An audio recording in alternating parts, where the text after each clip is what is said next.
Welcome to A Cup of Tea with Bree, where I get to know some of North Queensland's most amazing parents, incredible business people and inspiring characters. Now, this week's guest was the first female chairperson on the board of directors for the National Self-Employment Association. She was the winner of the 2022 Manager in Business Award, and she's helped over 2,000 Australians achieve their dream of starting a small business. So please welcome the amazing Janet McIntyre. How are you? Thank you. That's a mouthful. Yeah, it is a mouthful. It's quite an introduction, that one. Yes, big life you've led so far. Have. It all happened in the last probably 2 or 3 years. So yeah, it came with a bang, so it's pretty cool. So most people relaxed over COVID and you just went, you know what, I'm just going to do more. Yeah, it sort of came out of the blue, but it was, the last 2 years have been incredible. That's awesome. Yeah. So let's go back to the beginning then. Tell me about your childhood. Where were you born? So I was born in Christchurch in New Zealand. I had a feeling that might be the case. I think I sound like all Australians, but apparently I don't. So lived there, we lived in Christchurch, and then when I was 10, my parents bought a grocery shop, and so we moved to Nelson. Lived there until I met my husband, and then we moved back to Christchurch, and then eventually to Australia. Wow, what made you settle in Cairns? My husband was born in Mount Isa and always wanted to come back to Australia, and I've never left New Zealand, so I thought, well, let's just pack up 4 kids and go. So we did. Wow. Yeah. And Cairns because? So he transferred, he was a policeman in New Zealand and transferred to the Queensland Police, and put Cairns down because we thought, what are the chances we'll get in the tropics, and we got the tropics. Wow. So we stayed. That's amazing. Yeah. So what was life like as a child in Christchurch in New Zealand? So I was the youngest of 3. I've got an older brother and an older sister. Pretty normal childhood.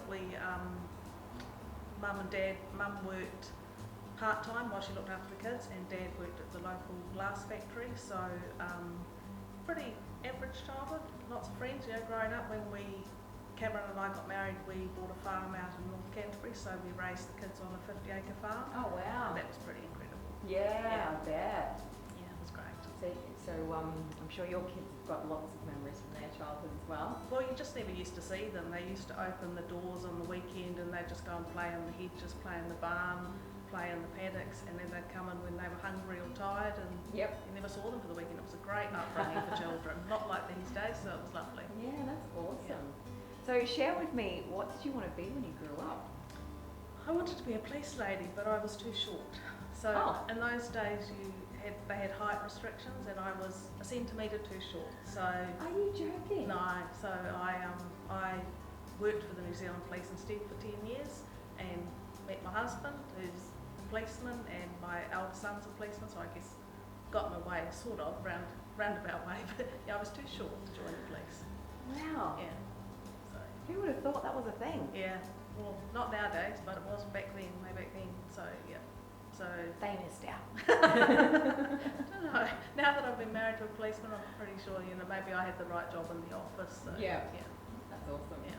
So what made you get into the career you have now? So it was sort of the job that I had done. I've just finished up. The job I had sort of came about by accident because I was in a quality and compliance role, and did an audit on the program, and then got asked to actually take over and run the program. So started in that, did that for 5 years, finished up 2 weeks ago, and it was just probably one of the most rewarding jobs you could ever do. You're changing people's lives, you're helping them achieve their dreams, seeing the pride on their face when they can support their families because they've started this business. I felt really privileged to be able to do the job I did and help people. It's awesome. Yeah. It's a great program. Yeah, it is a great program, and it's helped over 200,000 people across Australia start their own small business, and I think because of the program, people last in business a lot longer. Their businesses are more sustainable because they get that intensive mentoring and support to help them. That's so great. Yeah. So tell me something most people don't know about you. Besides you're 1 centimetre too short to be a police officer. I think in the role I was in, I had to do a lot of networking and meeting people, and I'm actually incredibly shy, and putting myself out there sitting here is quite big for me. And So I put vodka in the drink. Okay. and even going through the award process with the Businesswomen's Club, it changed my life, because I never in a million years thought I'd be nominated, let alone be a finalist, and to win it was absolutely incredible. And I'm really quite shy, so my husband will say if we go out somewhere, I'll say, if you leave me, I'm going home. So, but most people think I'm a strong, confident woman, so I must put on a really good facade, I think. Oh. Yeah. Well, I don't feel like you're nervous of me. I mean, you are like edging as far as you can get to the door, but I'm just holding onto the corner, but yeah, I'm okay. So what's been one of your greatest personal or professional achievements? Professional would be winning the Manager of Business Award.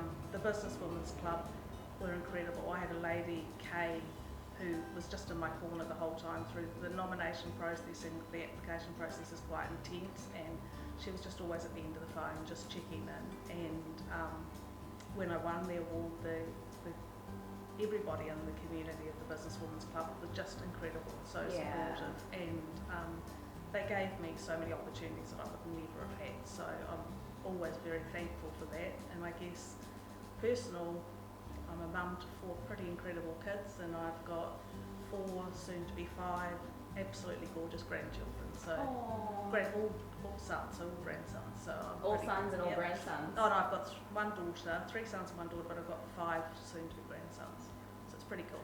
That's awesome. Are they here in Australia? They're all in Cairns. Oh, that's awesome. Yeah, so very lucky. I'm not sure that will last forever, but right now we've got a whole family around us, so family dinners every Monday are pretty special. Yeah, and pretty noisy. Yeah, 5 grandsons. Yeah, pretty noisy. So it's I'm just really lucky. I've got 4 gorgeous kids, and so I'm pretty lucky. That's I'm a amazing. husband, I suppose. Yeah. He's like 4 kids. Yeah. So I think that's probably my biggest. My children, they're all grown up now, and I remember at the awards dinner when I won, there's a photo that was taken, and all of my children were hugging me, and to see my kids proud of me was pretty special. You make me cry.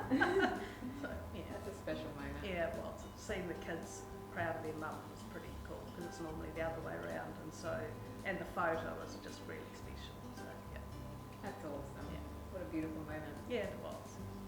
If you could have dinner with 3 people with a past or present, who would they be and why? So the first one will be my dad. My dad passed away over 20 years ago, so he hasn't met my 2 youngest children. And Dad was always, I knew he loved me, but he was pretty gruff. He didn't say it very often. And I remember he, as I was standing at the back of the church waiting to go and marry Cameron, Dad said, I love you. I was like, yeah, well, that's great timing, Dad. And so, walking up the aisle crying, but Dad didn't say much, but you knew that he was there. And I just loved to have tea with Dad and say, look at what I've done, look at where I am. Yeah. That'd be pretty cool. Yeah. And the other, it's actually a really hard question to think. So the second one I thought of would be Robin Williams, the late actor. I just think every movie I watched that he was in, he just drew you into the character. He was just such a genuine and nice person. I think it'd be pretty incredible to have dinner with him. And the third one I put Oprah Winfrey, because it's pretty cool to have dinner with Oprah. So, so she came from not much in her childhood, and look at where she is now. And I think she's pretty inspiring, and I'm sure I could learn a lot. Yeah.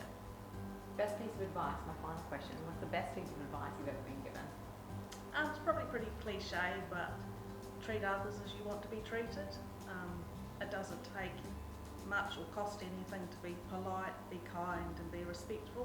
And I've always tried to instill that in my children.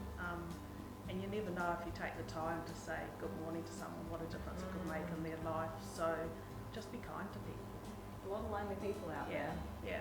A lot of people doing it tough. Yeah, and so you never know, just a simple good morning, what a difference it could make to someone's life. So yeah. Great advice. Do unto others as you'd have them do to you. Yep. Yeah, I love it. Well, thank you so much. for having a cup of tea with me today. Thank you. Lovely to hear your story, and Thank you. congratulations on all you've achieved today. Thank you. And I'm sure there's a lot more. I mean, let's not. I hope there's another COVID to I've got a new job happening in a couple of weeks, so I'm pretty pretty excited. What's the future hold? So I'm the new senior registrar at the Cairns Magistrate School. Oh wow! Yeah, so big change, but huge challenge, but I cannot wait. I think it's going to be incredible. Oh, good luck to you, Yeah. and thank you so much Thank you. for sharing your life. And remember to subscribe to our channel, hit the notification bell so you never miss another episode of A Cup of Tea with Bree. See you next time.